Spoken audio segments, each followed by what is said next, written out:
అస్సలాము అలైకుం వరహ్మతుల్లాహి వబరకాతు. నా ప్రేమైన సోదర మహాశివులారా, మిత్రులారా, అల్హమ్దులిల్లాహ్, అల్లాహ్ యొక్క దయ వలన, కృప వలన షాబాన్ యొక్క నెల మొదలయ్యింది.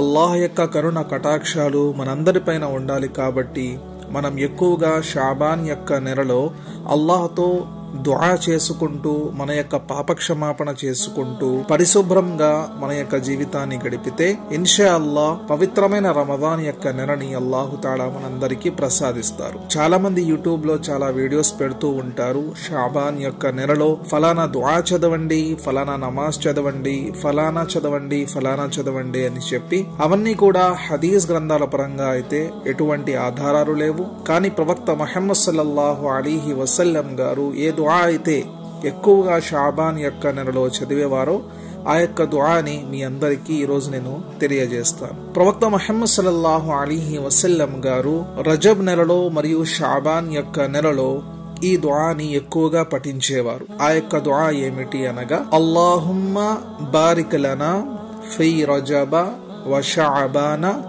వబల్లిగ్నా రమదాన్. ఈ యొక్క దుఆకి అర్థం ఏమిటి అనగా, ఐ అల్లాహ్, మాకు రజబ్ మరియు షాబాన్ యొక్క నెలని బరకత్ గా ప్రసాదించండి మరియు రమదాన్ యొక్క నెల కూడా ప్రసాదించండి అని చెప్పి ఈ దుఆకి అర్థం వస్తుంది. ఈ యొక్క దుఆలో రజబ్ మరియు షాబాన్ యొక్క నెలని బరకత్ గా ప్రసాదించమని అల్లాహ్తో అడగడానికి ముఖ్యమైన కారణం ఏమిటి అనగా, ప్రవక్త ముహమ్మద్ సల్లల్లాహు అలైహి వసల్లం గారు రజబ్ మరియు షాబాన్ యొక్క నెలని కూడా రమదాన్ నెలలాగా భావించేవారు. అంటే రమదాన్ నెలలో మనమందరం కూడా ఎంత ఎక్కువగా ప్రత్యేకత ఇస్తామో, ఎంత ఎక్కువగా అల్లాహ్ని వేడుకుంటామో, ప్రవక్త ముహమ్మద్ గారు కూడా రజబ్ మరియు షాబాన్ యొక్క నెలని అంత ఎక్కువగా అల్లాహ్ యొక్క ఆరాధనలో గడిపేవారు. అందుకని ప్రవక్త గారు ఈ దుఆని ఎక్కువగా పఠించేవారు. మనం కూడా ఈ యొక్క దుఆని ఎక్కువ శాతం షాబాన్ యొక్క నెలలో పఠించడానికి ప్రయత్నం చేయాలి. ఈ యొక్క దుఆ ఎన్ని సమయాల్లో మనం చదవచ్చు అనగా,